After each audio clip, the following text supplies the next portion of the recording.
Okay, तो हम बात कर रहे थे ट्रैफिक सेपरेटर की।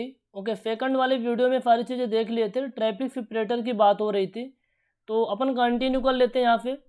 ट्रैफिक सेपरेटर के बारे में मैंने बताया था, ट्रैफिक सेपरेटर क्यों प्रोवाइड करते हैं, हेड ऑन कोलिजन को रोकने के लिए, ताकि एक्सीडेंट कम से कम हो। मिनिमम आपको 5 मीटर, जो 5 मीटर की जो विड्थ होती है ना, रूरल एरियाज में मेंटेन की जाती है।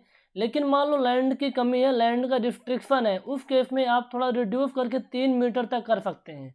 लेकिन और इसको कम किया जा सकता है कि आईआरसी कहता है, इंडियन रोड कांग्रेस कहता है कि कई बहुत सारे केसेस में लैंड की अवेलेबल नहीं हो पाती, लैंड यानी कम होता है, लैंड की चौड़ी कम होती है। मतलब आपको ये रोड जा रही है, ये आपकी विड्थ होगी, ये विड्थ ही कम रहेगी, तो आपको थोड़ा स्विंग करना पड़ेगा।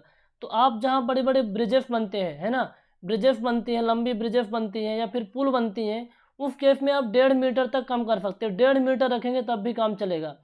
लेकिन किसी भी सिचुएशन में 1.2 मीटर से जो डिवाइडर होता है, ट्रैफिक सेपरेटर होता है, इसकी विड्थ कम नहीं होनी चाहिए। ये इंपॉर्टेंट है, यहाँ से क्वेश्चन बनेगा, 2 क्वेश्चन बनेंगे कि ट्रैफिक सेपरेटर क्यों प्रोवाइड करते हैं और इसकी मिनिमम विड्थ कितनी होनी चाहिए, तो ध्यान में रखिएगा।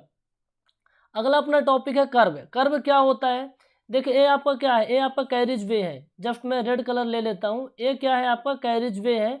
कैरिज वे में आप व्हीकल चला रहे हैं, ये आपकी मान ये व्हीकल है, ये व्हीकल आप चला रहे हैं, ठीक है, ये व्हीकल आप चला रहे हैं। तो जो व्हीकल है ना, कैरिज वे से बाहर ना चला जाए, कैरिज वे से बाहर ना चला जाए, इसलिए कर्व बना दिया जाता है। क्या बना देते हैं, कर्व। ये आपका कर्व है। तो कर्व के बारे में इतना ही जानना इंपॉर्टेंट है। फिर बगल में क्या रहता है आपका, ये पेडेस्ट्रियन के चलने के लिए, पेडेस्ट्रियन के चलने के लिए बना रहता है, ठीक है। फोल्डर्स वगैरह बने होते हैं, फोल्डर्स बने होते हैं। इमरजेंसी जो व्हीकल होते हैं, व्हीकल में कोई मान लो व्हीकल पंचर हो गया, कोई प्रॉब्लम आ गई, साइड पे आप लगा दो। इसके बाजू में क्या बना होता है, कर्व। दूसरी बात क्या होता है, जो आपका कर्व एक काम और करता है, जो आपका कैरिज वे होता है, जो पेमेंट होती है, पेमेंट में इरोजन को रोकता है, क्योंकि लेटरल सपोर्ट का काम करता है, लेटरल सपोर्ट का काम करता है। तो कर्व के बारे में इंपॉर्टेंट पॉइंट है। अब हम बात करेंगे रोड मार्जिन के बारे में। रोड मार्जिन में बहुत सारे टर्म आएंगे, है ना, फोल्डर क्या होता है, आपका फुटपाथ क्या होता है, गार्ड रेल क्या होती है, सारी चीज़ें थोड़ा थोड़ा करके डिस्कस करेंगे, जो आपके एग्जाम पॉइंट ऑफ व्यू के लिए इंपॉर्टेंट होता है। पहला आपका है फोल्डर। फोल्डर में क्या होता है, फोल्डर का जो मेन उपयोग होता है, फोल्डर तो हमने आप देखा होगा, जो मिनिमम उसकी विड्थ होती है इंडियन रोड कांग्रेस के अकॉर्डिंग 2.5 मीटर, इससे कम नहीं होनी चाहिए। मेन काम क्या होता है कि जो व्हीकल, इमरजेंसी व्हीकल को लैंड करवाना, इमरजेंसी व्हीकल को वहाँ रोक देना, इसका मेन काम होता है। यहीं से ऑब्जेक्टिव क्वेश्चन बनते हैं। जो आपका ये पेमेंट होता है, ये आपका कैरिज वे होता है, फिर यहाँ पास कर्व होता है, फिर ये फोल्डर रहता है। क्या होता है, फोल्डर रहता है। आप इसका फोटो देख सकते हैं, मैं देखता हूँ, फोटो लिए हूँ क्या, यहाँ पास तो फोटो नहीं है, फोटो आप देख सकते हैं। ऐसे ही कुछ रहता है, जैसे वाला पिक दिख रहा है ना, ये पिक दिख रहा है, साइड पे रहता है, साइड पे यहाँ पास कर्व होते हैं, ठीक है। इसकी मिनिमम विड्थ 2.5 मीटर होनी चाहिए यदि फोल्डर है तो, फोल्डर की मिनिमम विड्थ 2.5 मीटर होनी चाहिए। जो व्हीकल होते हैं, it is provided for emergency use by traffic and to protect the pavement edges from traffic damage. क्योंकि आप कर्व लगा देंगे, कर्व प्रोवाइड कर देंगे, तो जो कैरिज वे है ना, वो डैमेज नहीं हो पाएगा। ये आपका होता है फोल्डर। तीसरा आपका टर्म है ले बाय। ले बाय क्या होता है, मान लो ये नेशनल हाईवे है, ये क्या है आपका, नेशनल हाईवे है। इस नेशनल हाईवे से ट्रक ट्रैवल कर रहे हैं, ट्रक क्या है, ट्रैवल कर रहे हैं। अब ट्रक चल रहे हैं, इसकी लंबी दूरी है, लंबी दूरी है, तो ट्रक, कई बार ये लोग जो ट्रक के ड्राइवर होते हैं, रेस्ट करवाते हैं ट्रक को, वो खुद ही रेस्ट करते हैं, या फिर लोग खाना वगैरह बनाते हैं। आपने कई बार देखे होंगे रोड हाईवे पर, तो साइड पे ना, साइड पे कुछ जगह रहती है, ताकि वो लोग बड़े आराम से खाना वाना बनाएं, 1 आध घंटा रेस्ट करें, इसके बाद कंटिन्यू करें अपने सफ़र को। तो ये ले बाय बोलते हैं, इसको क्या बोलते हैं, ले बाय। इससे ट्रैफिक को कोई प्रॉब्लम नहीं होती, जितने भी ट्रक है ना, एक लाइन से खड़े हो जाते हैं, एक लाइन से खड़े हो जाते हैं। चीज़ें क्लियर हो गई, इसको बोलते हैं ले बाय। इसकी विड्थ मिनिमम 3 मीटर रखी जाती है, और इसकी लेंथ 30 मीटर कम से कम होनी चाहिए। ये आपका ले बाय होता है। अगला आपका एक टर्म है फुटपाथ। फुटपाथ किसके लिए प्रोवाइड करते हैं, इस फोटो में आप देखिए, इस फोटो में देखिए, ये आपका क्या है सर, कैरिज वे है, क्या है, कैरिज वे है, ठीक है, कैरिज वे है। ये आपका क्या है, कर्व है, ये क्या है, कर्व है। कर्व के बगल में जो आपका एरिया दिख रहा है, ये वाला विड्थ दिख रही है, ये क्या है, फुटपाथ है, फुटपाथ है। फुटपाथ में केवल केवल पैदल चलने के लिए होता है, फुट ऑफ पाथ केवल और केवल पेडेस्ट्रियन के लिए होता है, पेडेस्ट्रियन के लिए होता है, पैदल चलने के लिए होता है। इसमें कोई व्हीकल वगैरह नहीं चल सकते हैं। इसकी मिनिमम विड्थ 1.5 मीटर रखी जाती है, 1.5 मीटर रखी जाती है। इंपॉर्टेंट है, ध्यान में रखिए। दूसरा होता है ड्राइव वे। ड्राइव वे क्या होता है? ड्राइव वे का काम क्या होता है? मान लो कोई स्टेट हाईवे फिर नेशनल हाईवे जा रही है। अब यहाँ पास पेट्रोल पंप है, यहाँ पास पेट्रोल टंकी है, तो पेट्रोल टंकी में आप फ्यूल डलवाने जाएंगे, है ना, आप फ्यूल डलवाने जाएंगे, तो यहाँ से यहाँ तक जाने के लिए कोई ना कोई रास्ता होगा ना, कोई ना कोई रास्ता होगा जिसकी विड्थ कम ही रखी जाती है। ये आपका होता है ड्राइव वे। क्या होता है? ड्राइव वे। जो भी आपकी कमर्शियल एक्टिविटी है, मान लो कोई कमर्शियल इस्टेब्लिशमेंट है, तो वहाँ पे व्हीकल वगैरह जाएंगे, तो ये आपका होता है ड्राइव वे। ठीक है, अब हम बहुत ज़्यादा इंपॉर्टेंट टॉपिक को देखेंगे। वो लिफ्ट इंपॉर्टेंट थे, आपको केवल फोल्डर की विड्थ पता होना चाहिए, आपको फुटपाथ की विड्थ पता होना चाहिए, फोल्डर क्यों प्रोवाइड करते हैं पता होना चाहिए। ये बहुत ज़्यादा इंपॉर्टेंट टॉपिक है, यहाँ पे क्वेश्चन बनेंगे। डिजाइन व्हीकल या फिर डायमेंशन बोलते हैं, डिजाइन व्हीकल या फिर डायमेंशन। मैंने आपको बताया था कि जो मोटर व्हीकल एक्ट आया था 1939 में आया था, 1939 में आया था। मोटर व्हीकल एक्ट के अकॉर्डिंग जो विड्थ होता है व्हीकल की वो 2.44 मीटर 2.44 मीटर ले जाती है। ठीक है, अच्छा विड्थ इतनी होती तो लेंथ वगैरह कितनी होती है, हाइट वगैरह कितनी होती है? तो लेंथ के बारे में थोड़ा क्राइटेरिया, हालांकि विड्थ याद रहनी चाहिए, लेंथ वगैरह उतना खास इंपॉर्टेंट नहीं है, लेकिन विड्थ पता होना चाहिए, कैलकुलेशन में काम आती है। लेंथ की बात करें तो motor vehicle not more than 2 axle, यहाँ पर 2 एक्सल होगा। ऐसे मोटर व्हीकल जिसमें 2 एक्सल से ज़्यादा ना हो, 2 एक्सल से ज़्यादा ना हो, उसके लिए जो लेंथ रखी जाती है 9.5 मीटर। कितनी रखी जाती है? 9.5 मीटर। ठीक है, दूसरा है transport vehicle with 2 or more than 2 axle. ऐसे ट्रांसपोर्टेड व्हीकल जिसके जो एक्सल होते हैं ना, 2 या फिर 2 से ज़्यादा हैं, है ना, वो ट्रांसपोर्टेड व्हीकल है। Transport vehicle with 2 or more than 2 axle, 2 या फिर 2 से ज़्यादा एक्सल हैं, उस केस में 11.25 मीटर रखी जाती है। आर्टिकुलेटेड व्हीकल है। आर्टिकुलेटेड का मतलब होता है इंजन प्लस ट्रक। जैसे डीजल पेट्रोल ले जाने वाले जो होते हैं ना, ट्रक होते हैं, उसमें इंजन प्लस ट्रक लगा होता है, उसे बोलते हैं आर्टिकुलेटेड व्हीकल। यदि उसमें 2 एक्सल है या फिर 2 एक्सल से ज़्यादा है तो 16 मीटर मैक्सिमम लेंथ होती है। ट्रक प्लस ट्रेलर ये क्या होते हैं पता है आपको? ये बहुत लंबी गाड़ी होती है। जैसे एक पहले सामने क्या होता है, ट्रक का इंजन होता है, फिर पीछे पीछे पूरा ट्रेलर होता है जिसके ऊपर आपके ट्रैक्टर वगैरह बहुत सारी चीज़ें, हाईवे वगैरह, ट्रैक्टर हो गया, आपको जो बड़े बड़े व्हीकल होते हैं लद के जाते हैं, उसकी जो लेंथ होती है ना 18 मीटर होती है। कितनी होती है? 18 मीटर। तो इतना इंपॉर्टेंट नहीं है, बट थोड़ा सा आइडिया रखिए इसके बारे में। हाइट के बारे में रख सकते हैं, डेटा कम है। जो नॉर्मल एप्लीकेशन होता है, नॉर्मल जो व्हीकल की हाइट होती है मैक्सिमम आप 3.8 मीटर रख सकते हैं, 3.8 मीटर होती है। डबल डेकर यानी डबल मंजिला की बस होती है, वो 4.75 मीटर रखी जाती है, 4.75 मीटर। तो इसमें से 2-3 पॉइंट इंपॉर्टेंट है, विड्थ इंपॉर्टेंट है, एक्ट इंपॉर्टेंट है, हाइट इंपॉर्टेंट है। ठीक है, अगला हम बात करेंगे रोड मार्जिन के ऊपर। अगला हम बात करने वाले हैं गाइज रोड मार्जिन के ऊपर, जिससे क्वेश्चन आपके एग्जाम में बनेंगे और जो कि इम्पोर्टेंट भी है। रोड मार्जिन में क्या है, जो चीज़ें आपने पढ़ी है उन्हीं को हम थोड़ा सा आपको एक लेआउट बना के दिखाने वाले हैं। इसके बाद इस वाले टेबल को देखेंगे जो कि इम्पोर्टेंट है। इस टेबल समझ में कुछ आ रहा है आपको? मैं आपको बना के दिखाऊं टेबल क्या? चलिए मैं बना के ही दिखाता हूँ। जब बना के दिखाएंगे थोड़ा अच्छी फीलिंग आपको आएगी।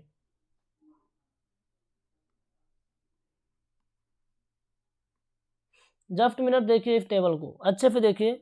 ये आपका विड्थ ऑफ फॉर्मेशन है, ये क्या है आपका विड्थ ऑफ फॉर्मेशन है। अब विड्थ ऑफ फॉर्मेशन में क्या क्या इंक्लूड होता है? एक तो ये आपका ये होता है पेमेंट, ये आपका एक इंक्लूड होता है पेमेंट। ठीक है, और ये आपका क्या होता है फोल्डर होता है बाजू में। देखिए ये जो आपका होता है फोल्डर होता है, फोल्डर को मैं यहाँ पास एफ से रिप्रेजेंट कर रहा हूँ, फोल्डर को एफ से, और इसको हम कैरेज वे के फी डब्ल्यू से रिप्रेजेंट कर रहा हूँ, कैरेज वे को फी डब्ल्यू से रिप्रेजेंट कर रहा हूँ। तो ये जो आपकी टोटल विड्थ होगी, ये जो टोटल विड्थ होगी ये आपकी होगी विड्थ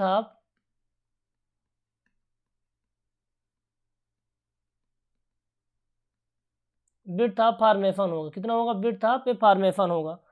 विड्थ ऑफ फॉर्मेशन इसको बोलते हैं, इसको कैरेज वे बोलते हैं, या फिर इसको बोलते हैं पेमेंट वे, पेमेंट वे भी बोलते हैं। इस तरीके से कुछ स्लोप रहता है। Just a minute.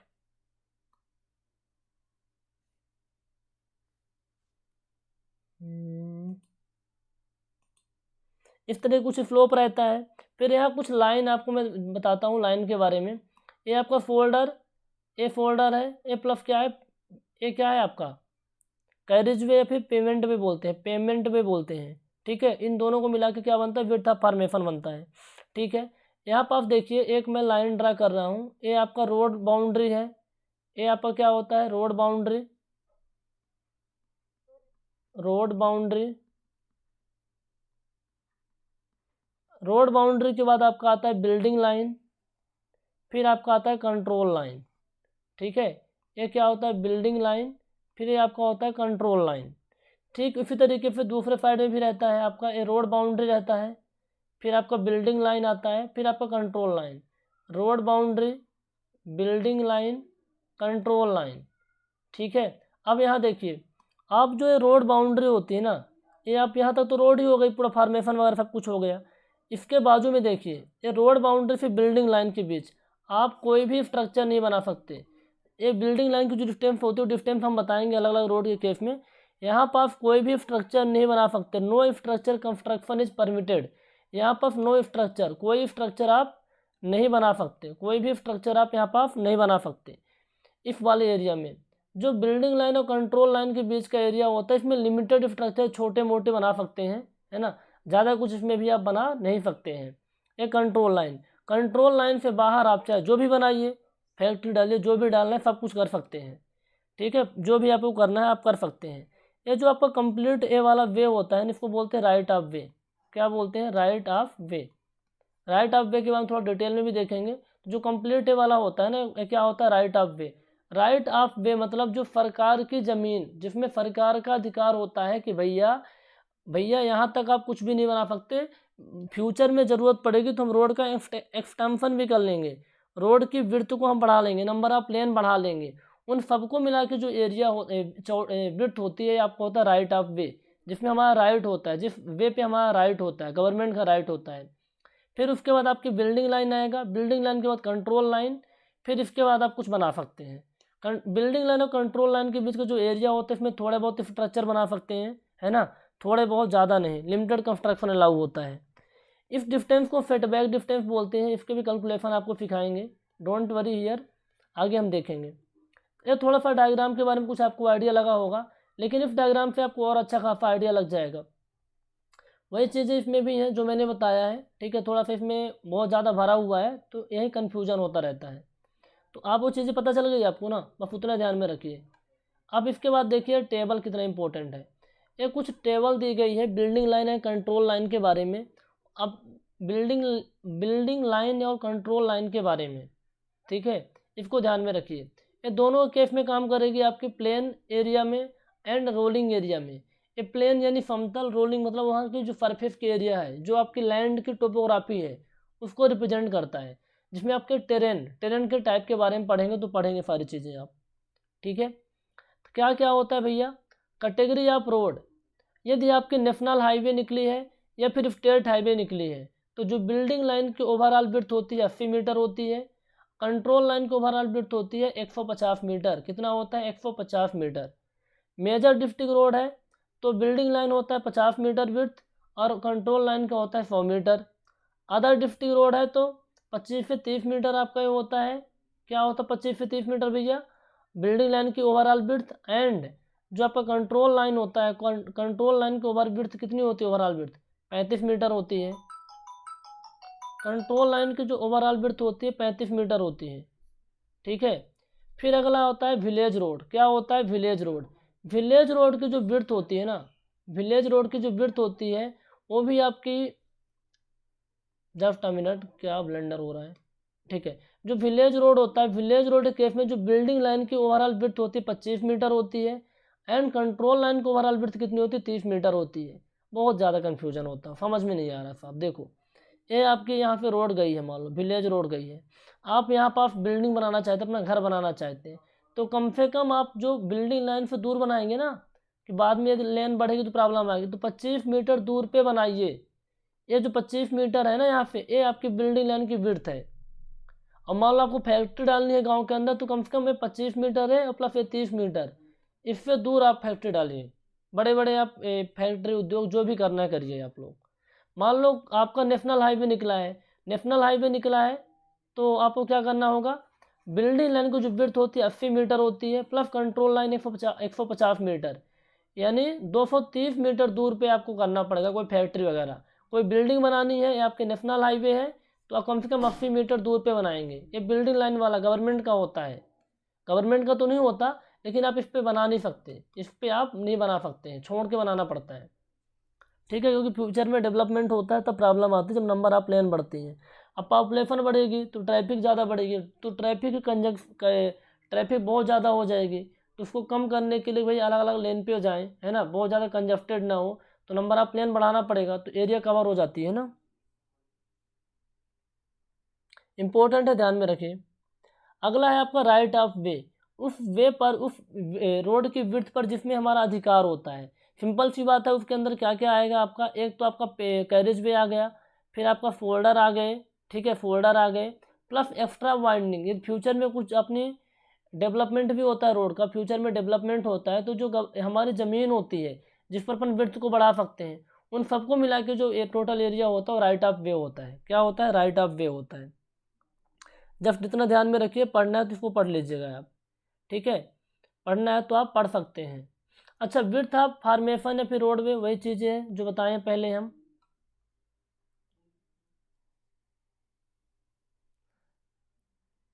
Width of roadway के बारे में कोई कन्फ्यूजन है क्या?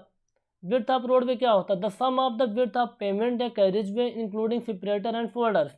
मतलब बाबू, ए आपका ए है, ए आपका ए है, मतलब ए आपका है पेमेंट या फिर कैरेज वे, ठीक है।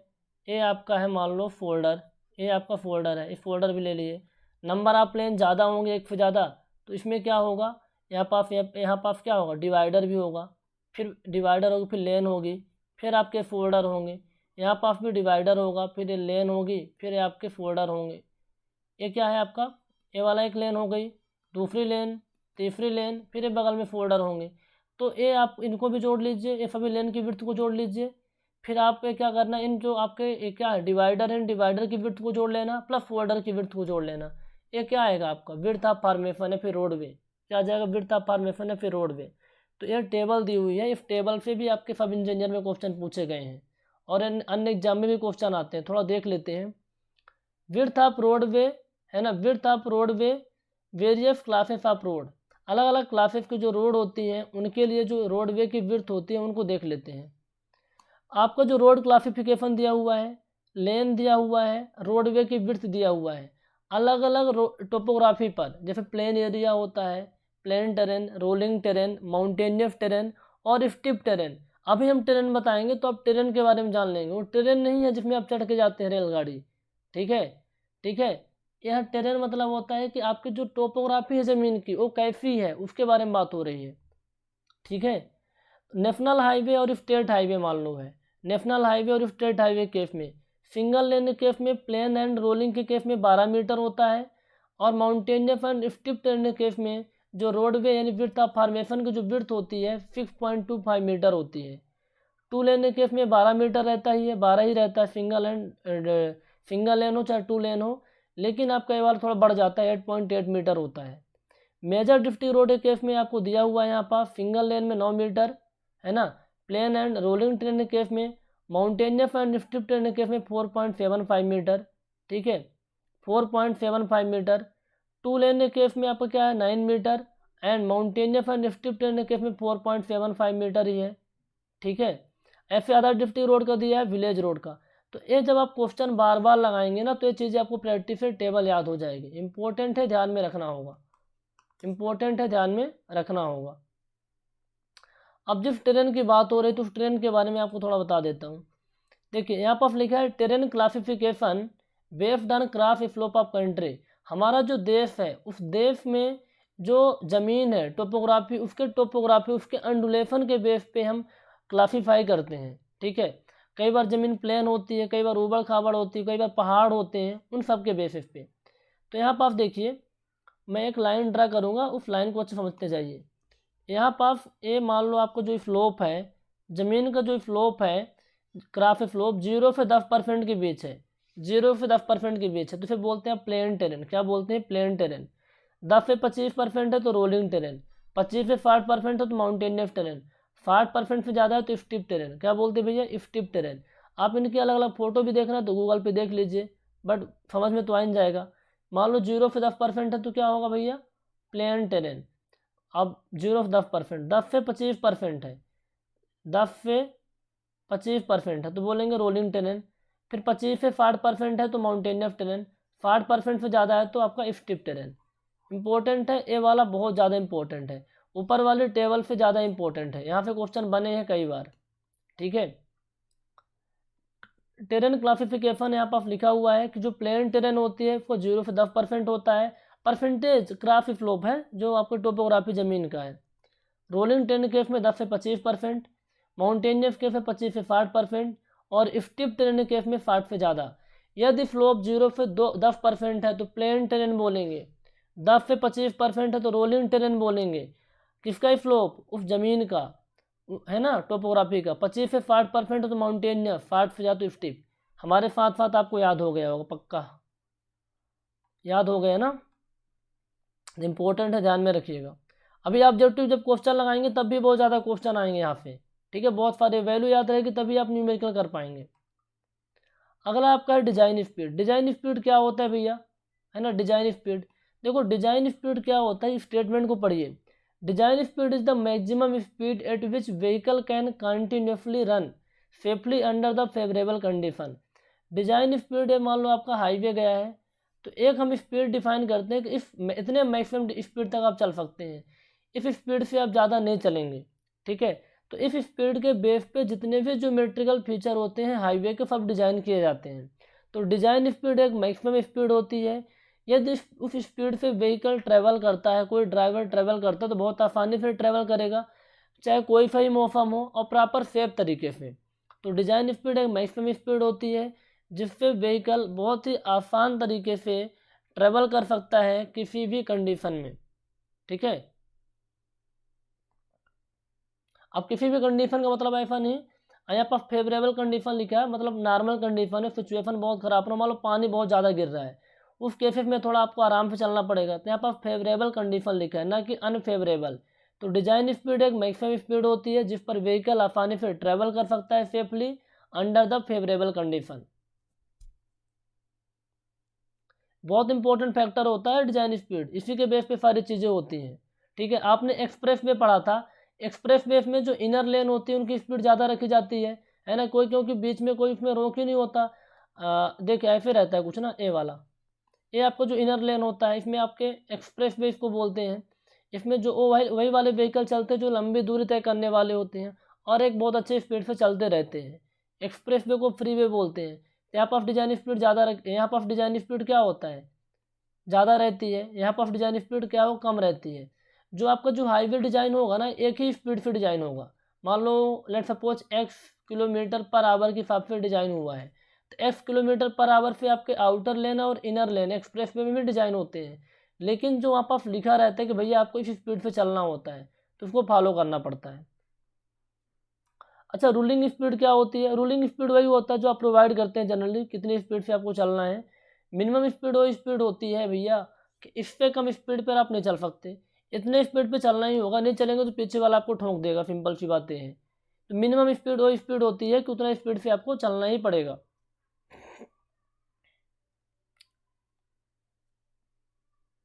दूसरा, यहाँ पर दो स्टेटमेंट होंगे। मिनिमम स्पीड दो तरीके से मैंने बताया, एक तो चलना पड़ेगा, दूसरा होता प्रोवाइड करना, कि भैया मिनिमम स्पीड आपको इतनी तो प्रोवाइड ही करनी पड़ेगी, इससे कम आप नहीं प्रोवाइड कर सकते।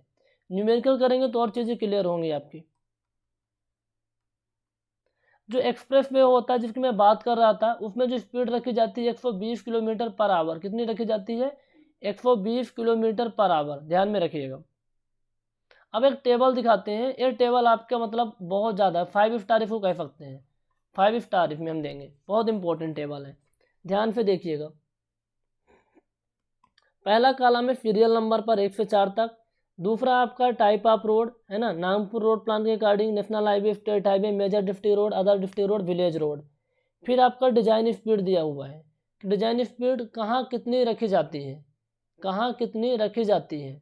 ठीक है, प्लेन एरिया में, रोलिंग एरिया में, हिली एरिया में और स्टीप एरिया में कहाँ कितनी रखी जाती है, इम्पोर्टेंट है। देखिए, national highway and state highway के केस में, national highway and state highway के केस में मान लो कोई प्लेन एरिया है, वहाँ पे नेशनल हाईवे या फिर स्टेट हाईवे गई है, तो वहाँ पर आप जो डिज़ाइन स्पीड रखेंगे वो कितना रखेंगे।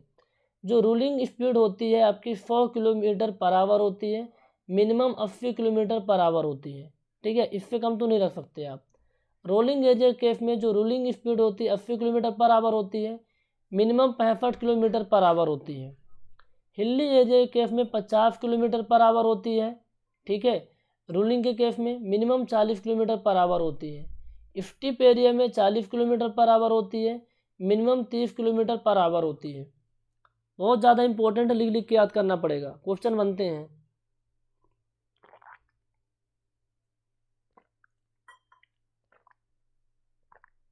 ओके, ऐसे मेजर डिस्ट्रिक्ट रोड वाला कॉलम रो को देखिए, अदर डिस्ट्रिक्ट रोड वाला रो को देखिए और विलेज रोड वाले को। ठीक है, कहाँ कितना रखना होगा। अब इसको देख करके एक दो बार लिख लीजिए, क्वेश्चन कर लीजिए तो आपको पता चल जाएगा। ज़्यादातर जो आपको याद होना चाहिए ना, आपको नेशनल हाईवे और स्टेट हाईवे का याद है तो आपके सारे क्वेश्चन बन जाए, क्योंकि अभी तक जो क्वेश्चन पूछे गए हैं वो national highway and state highway से मोस्टली पूछे गए हैं। ओके, चीज़ें क्लियर हो रही है ना। अब अगला हमारा जो टॉपिक है फाइव डिस्टेंस, हम टॉपिक वाइज पढ़ रहे हैं, बहुत सारे टॉपिक हम कवर कर लिए। उन टॉपिक में बहुत सारे सब टॉपिक आ गए थे, हाईवे के जो क्रॉस सेक्शनल एलिमेंट होते हैं उन पे जो सब टॉपिक थे उसको कवर कर लिए हैं।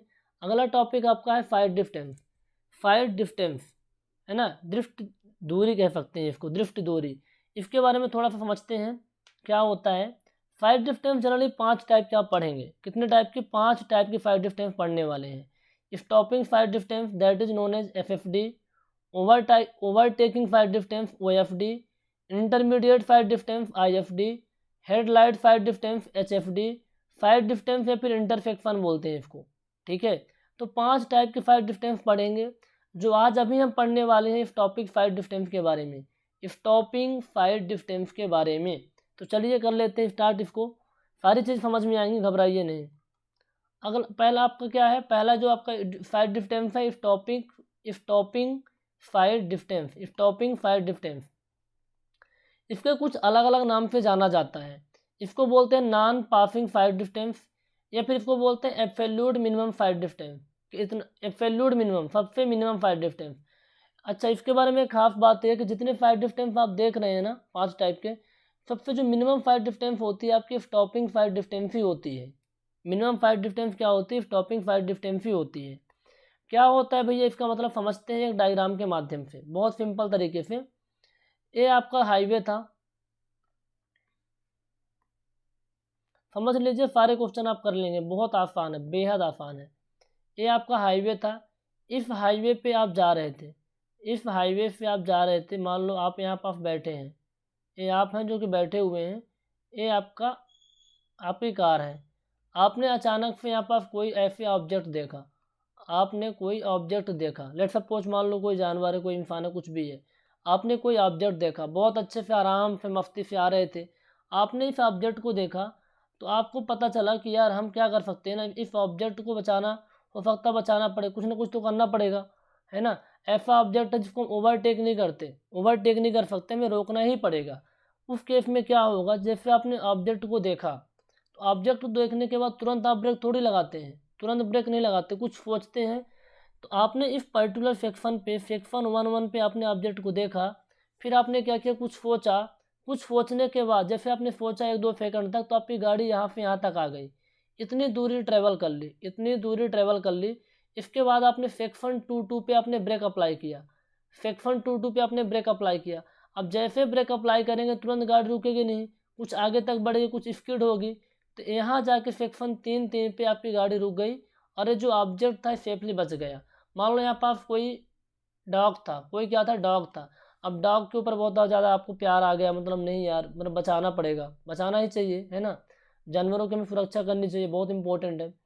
या फिर मान लो कोई ऐसा भयंकर टाइप में आ गया, है ना, आप खुद ही डर गए, कुछ भी हो सकता है, तो जैसे आपने सेक्शन 1.1 पे देखा तो डायरेक्ट आप ब्रेक नहीं लगाएंगे, कुछ सोचेंगे, है ना, कुछ आप डिसीजन लेंगे, आपके माइंड में पता नहीं क्या क्या चीज़ें आएंगी, क्या करूँ, डर जाएंगे या फिर कुछ ना कुछ तो होगा, गुस्सा आएगा। उसके बाद आप क्या करेंगे ना, 1-2 सेकंड के बाद यहाँ पास जाके ब्रेक लगाएंगे पॉइंट 2 पे ब्रेक लगाने के बाद भी इतनी डिस्टेंस कवर हो जाती है। तो अब ये आपके ऑब्जेक्ट सेफ बचा हुआ है और आपने अपने गाड़ी को भी रोक ली। तो ये जो डिस्टेंस होती है इसे बोलते हैं fight distance, stopping sight distance, FFD बोलते हैं। ध्यान से देखते जाइएगा, इसे क्या बोलते हैं, FFD बोलते हैं, स्टॉपिंग फाइट डिस्टेंस। तो जब आपने कोई ऑब्जेक्ट को देखा, आपने ऑब्जेक्ट को डिटेक्ट किया, डिटेक्ट करने के बाद ब्रेक लगाने तक का जो टाइम होता है ना, डिटेक्ट किया, आपने देखा, फिर आपने ब्रेक लगाया, तो देखने और मतलब ऑब्जेक्ट को देखने और ब्रेक लगाने के बीच जो टाइम का डिफरेंस होता है ना, उसको बोलते हैं रिएक्शन टाइम, TR। क्या बोलते हैं, रिएक्शन टाइम। उस टाइम में आपकी गाड़ी कुछ ना कुछ आगे ट्रैवल कर जाएगी। तो जितनी डिस्टेंस ट्रैवल कर जाती है उसको बोलते हैं लैग डिस्टेंस। क्या बोलते हैं अपन, लैग डिस्टेंस बोलते हैं। फिर आपने ब्रेक लगाया, ब्रेक लगाने के बाद गाड़ी कुछ आगे तक बढ़ जाती है, इसको बोलते हैं ब्रेकिंग डिस्टेंस। तो lag distance plus braking distance, इन दोनों को मिलाकर क्या बोलते हैं, stopping sight distance. I hope आपको चीज़ें क्लियर हो गई होंगी। अब थोड़ा हम डिफिनीशन को पढ़ते हैं, पास क्या लिखा हुआ है। It is the distance over which the driver traveling at a design speed can apply brake and bring the vehicle to stop safely without any collision with the obstruction present on the road। मान लो road पर आपका कोई driver एक design speed पर, जो road का design speed है उस डिजाइन स्पीड से जा रहा था, ठीक है। अब उसको मान लो कोई ऑब्जेक्ट दिखता है, कहीं पर कोई ऑब्जेक्ट दिखता है, तो ऑब्जेक्ट को दिखने के बाद वो क्या करेगा, ब्रेक अप्लाई करेगा, व्हीकल रुके लेकिन उस पर टक्कर ना हो, व्हीकल आसानी से सेफली रुक जाए, उस पर कोई टक्कर ना हो। तो जो डिस्टेंस होती है उसे बोलते हैं स्टॉपिंग फाइट डिस्टेंस। क्या बोलते हैं, stopping sight distance. It is minimum distance, है ना, यह एक न्यूनतम दूरी होती है जिस पर, मतलब स्टॉपिंग फाइट डिस्टेंस क्या है समझिए, स्टॉपिंग यानी रोकना पड़ेगा, यह एक न्यूनतम दूरी होती है जिस पर कोई ड्राइवर व्हीकल को आसानी से रोक सके किसी ऑब्जेक्ट को देखने के बाद, किसी ऑब्जेक्ट को देखने के बाद आसानी से रोक सके ताकि उस पर टक्कर ना हो, कोलोजन ना हो। क्लियर हो गई चीज़ें। नॉन पासिंग क्यों बोलते हैं, क्योंकि वे उस ऑब्जेक्ट को हम पास नहीं कर रहे हैं, है ना, जबकि ओवरटेकिंग में क्या करेंगे, पास करेंगे। लेकिन स्टॉपिंग फाइट डिस्टेंस केस में उस ऑब्जेक्ट को हम पास नहीं कर रहे हैं, उस ऑब्जेक्ट से पहले ही हम उसको रोक रहे हैं ताकि उस पर कोलोजन ना हो, इसलिए बोलते हैं non passing fight distance. Absolute minimum fight distance क्यों बोलते हैं, मैंने बता दिया। भैया पूरे रोड में हमें नहीं पता कहाँ पास ये रोड है, मान लो 100 किलोमीटर की, कितनी है 100 किलोमीटर की, हमें नहीं पता कहाँ पास कौन सा ऑब्जेक्ट आ जाएगा, हमें कुछ नहीं पता है। तो पूरे रोड पे इतना फाइट डिस्टेंस मेंटेन ही करनी पड़ती है कि कहीं भी पास किसी भी सिचुएशन में कोई भी ऑब्जेक्ट दिखता है तो विदाउट एनी कोलोजन हम अपने व्हीकल को आसानी से रोक पाएँ। ठीक है, क्लियर हो गई चीज़ें, ओके। तो लैग डिस्टेंस क्या होती है, it is the distance travel by the vehicle during the total reaction time. आपने कुछ ऑब्जेक्ट को देखा, देखने के बाद आपने डिसीजन लिया ब्रेक लगाने का, तो देखने और डिसीजन लेने के बीच जो टाइम कवर हुआ फिर रिएक्शन टाइम बोलते हैं। और उस टाइम पे अपने व्हीकल ने कुछ ना कुछ ट्रेवल किया होगा, उसे बोलते हैं लैग डिस्टेंस। क्या बोलते हैं, लैग डिस्टेंस। फिर टोटल रिएक्शन टाइम क्या होता है, रिएक्शन टाइम क्या होता है, वही रिएक्शन टाइम मैंने बताया ना, ऑब्जेक्ट को देखने और ब्रेक लगाने के बीच का जो टाइम होता है रिएक्शन टाइम होता है, रिएक्शन टाइम होता है। यहाँ पास दिख रहा है आपको, यहाँ पास आपको हिरण दिख गया, आपको हिरण दिख गया, मान लो आप डर गए, है ना, तो यहाँ पास आपकी गाड़ी थी, ये आपने रिएक्शन डिस्टेंस को लैग डिस्टेंस बोलेंगे, है ना। आपने यहाँ पास ब्रेक अप्लाई किया, आपकी गाड़ी थोड़ा सा दूर इसके पास रुक गई, इसको बोलेंगे ब्रेकिंग डिस्टेंस। तो lag distance plus braking distance क्या हो जाएगा आपका, स्टॉपिंग डिस्टेंस। क्या बोलेंगे, स्टॉपिंग डिस्टेंस। ठीक है, अब आपका जो टोटल रिएक्शन टाइम होता है ना, एक जो इसकी कैलकुलेशन होती है पाइप थ्योरी के अकॉर्डिंग होती है, किसके थ्योरी, पाइप थ्योरी के अकॉर्डिंग होती है। क्या होता है पाइप थ्योरी, पी यानी होता है perception time, intellection time, emotion time, volition time. Perception time क्या होता है, आपने किसी ऑब्जेक्ट को परसीव किया, उसको देखा, तो देखने में जो टाइम लग गया आपका वो आपका परसेप्शन टाइम हो गया। फिर आपने सिचुएशन को अंडरस्टैंड किया, है ना, सिचुएशन को अंडरस्टैंड किया, है ना, आपके माइंड में वो चीज़ें क्लिक हुई, फिर बोलते हैं इंटेलेक्शन टाइम। फिर आपने क्या किया, देखने के बाद आपको बॉडी में सेंसेशन वगैरह हुआ, आपको गुस्सा आया या आपने डर गए, कुछ भी हो सकता है, डिपेंड ऑन द सिचुएशन। उसमें जो टाइम लास्ट होता है, टाइम खपत होता है, इमोशन टाइम बोलते हैं।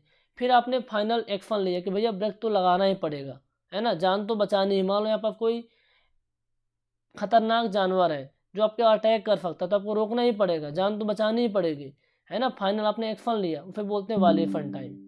ठीक है, क्या बोलते हैं, वाइलेशन टाइम। तो एक पाइप थ्योरी रिगार्डिंग होता है, थोड़ा सा ध्यान में रखिएगा, परसेप्शन, इंटेलेक्शन, इमोशन और वाइलेशन। ठीक है, इम्पोर्टेंट है। जो आपका रिएक्शन टाइम होता है, जो आपका रिएक्शन टाइम होता है, इसके बारे में थोड़ा सा और हम बात करेंगे। तो मैं लैपटॉप लगा देता हूँ चार्ज में गाइस, जस्ट मिनट। ओके, तो हम बात कर रहे थे रिएक्शन टाइम के बारे में।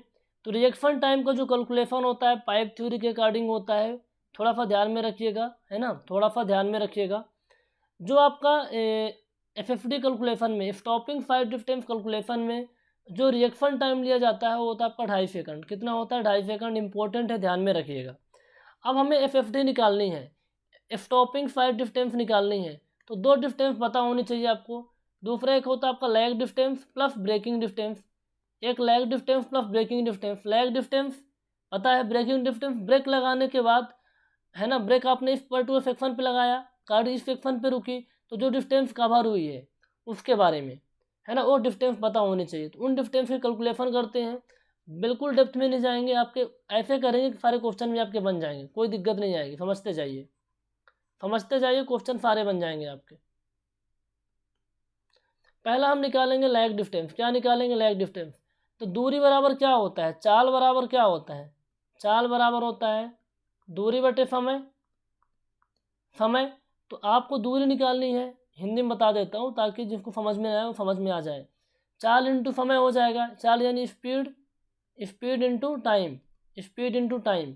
तो लैग डिस्टेंस क्या होती है, लैग डिस्टेंस को बोलते हैं स्पीड, यानी सॉरी, लैग डिस्टेंस कैलकुलेशन कर रहे थे तो डिस्टेंस बराबर क्या होता है, स्पीड इंटू टाइम। तो यहाँ पर हम लिख सकते हैं लैग डिस्टेंस बराबर स्पीड इंटू टाइम।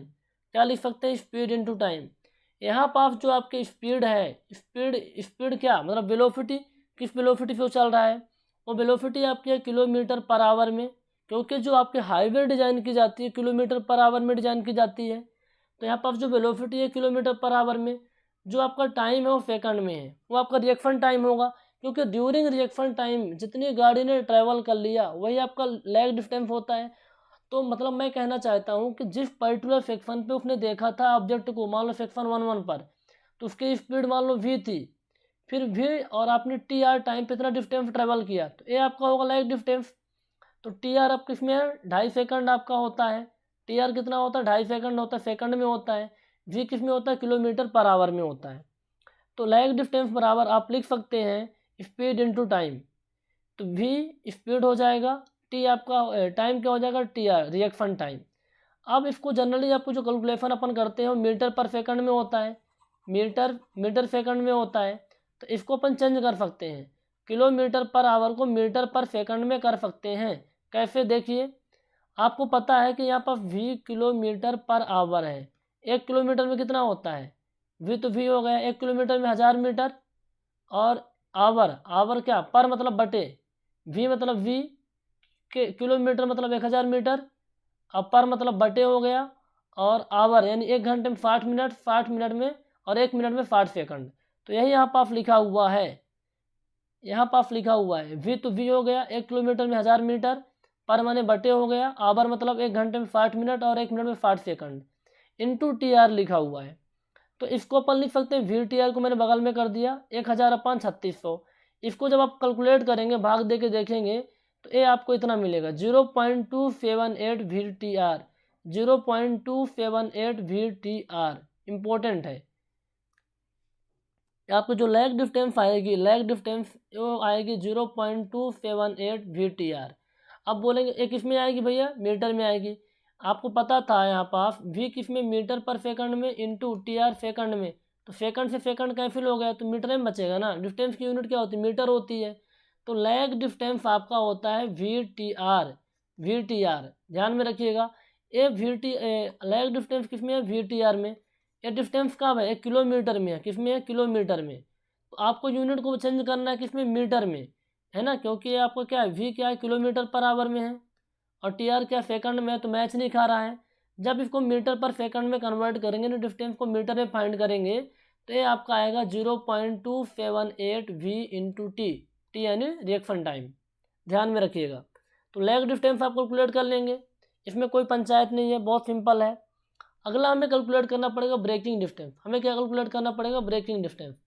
अब ब्रेकिंग डिस्टेंस का एक डेरिवेशन होता है जिसको अपन करते हैं तो उसको लगेगा 30 से 40 मिनट उस डेरिवेशन को अच्छे समझाने में। तो अपने पास टाइम कम है, इसलिए डायरेक्टली इसको याद कर लेंगे और अपने काम को कर लेंगे, ठीक है। टाइम कम है, जब आप एसएससी जेईई मेंस वगैरह देते हो उस टाइम पे अच्छे से पढ़ेंगे इसको, है ना, उस टाइम पे पढ़ते हैं।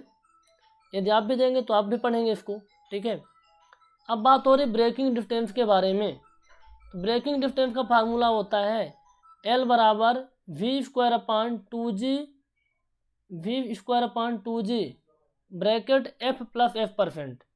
ब्रेकिंग डिस्टेंस होता है v² upon 2g bracket f plus f%। Important है, अभी समझ में आ जाए तब तो फार्मूला हम याद कर लें। v क्या होता है आपका, डिजाइन स्पीड। डिजाइन स्पीड किस में होता है, ये जो फार्मूला है ना, 1 किलोमीटर पर आवर पर फार्मूला है, किलोमीटर पर आवर पर।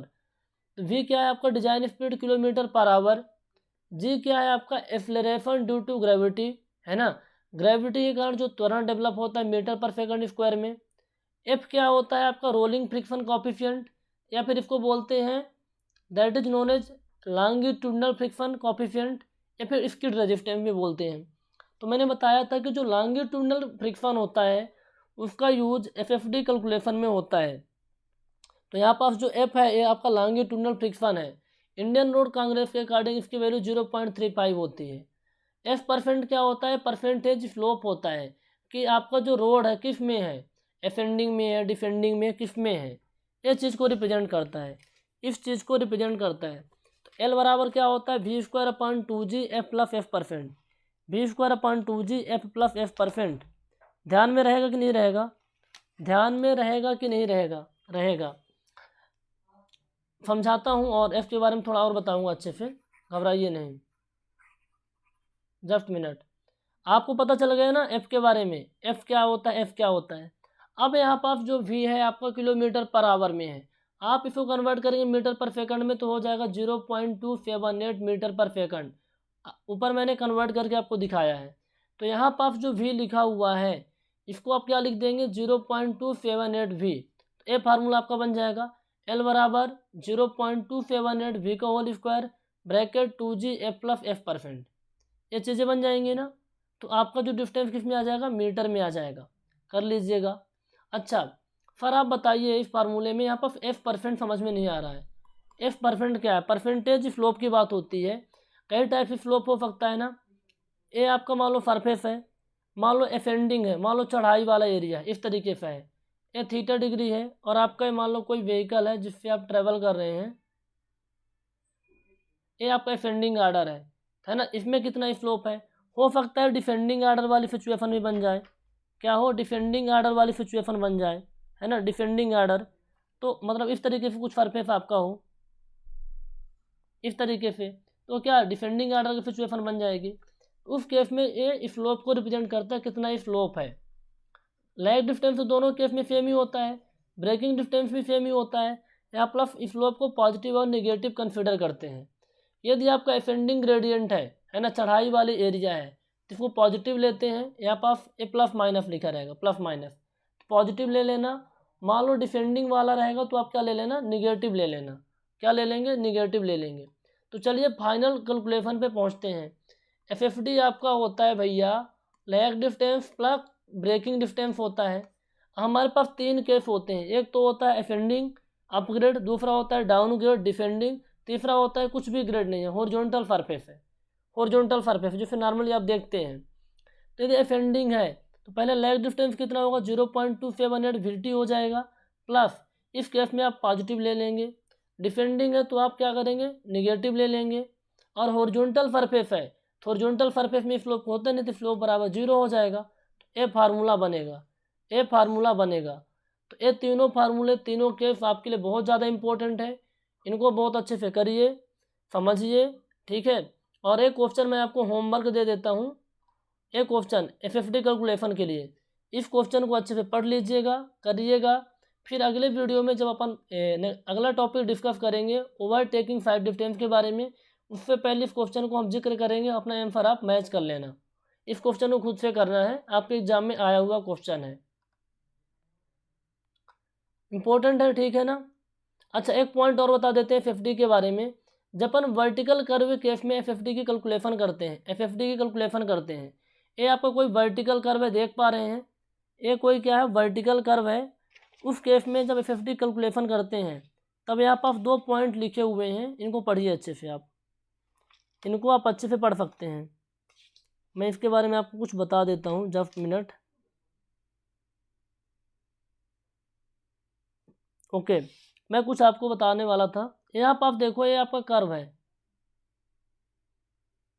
ये आपका वर्टिकल कर्व है, मान लो ये आपका क्या वर्टिकल कर्व है। यहाँ पर ये व्हीकल है, ये क्या है, व्हीकल है। तो यहाँ पर जो व्हीकल का ड्राइवर बैठा होगा ना, ड्राइवर बैठा होगा, उस ड्राइवर की जो हाइट होगी इस हॉरिजॉन्टल सरफेस से, वो कितने कितने दूरी पे होगी, ये कितनी दूरी पे होगी, ये आपका होता है 1.2 मीटर हाइट पर। आई लेवल कितना होता है, 1.2 मीटर हाइट पर होता है, ठीक है, ज़मीन पे। लेकिन जो ऑब्जेक्ट होता है ज़मीन पे, उसकी हाइट कितनी होती है, 0.15 मीटर होती है, 0.15 मीटर होती है। ये कैलकुलेशन में आता है, for FFD on vertical curve height of driver eye is taken 1.2 metre, that of obstruction is 0.15 metre. जब वर्टिकल कर्व में एफएफडी कैलकुलेट करते हैं तो जो ड्राइवर की आँख की हाइट होती है सरफेस पे 1.2 मीटर ली जाती है, जो ऑब्स्ट्रक्शन होता है ना, जो ऑब्जेक्ट होता है उसकी हाइट 0.15 मीटर ली जाती है। इन पॉइंट को ध्यान में रखिए, आपके सारे के सारे क्वेश्चन बन जाएंगे जो भी आपके एफएफडी से आएंगे। एफएफडी एक मिनिमम 5 डिफरेंस होती है, सबसे कम होती है, ध्यान में रखिएगा। एब्सोल्यूट मिनिमम 5 डिफरेंस बोलते हैं इसको। अगला हम देखेंगे ओएफडी, उससे पहले इस क्वेश्चन को आप फॉलो कर लीजिएगा। Okay okay, thank you so much, मिलते हैं अगले क्लास में।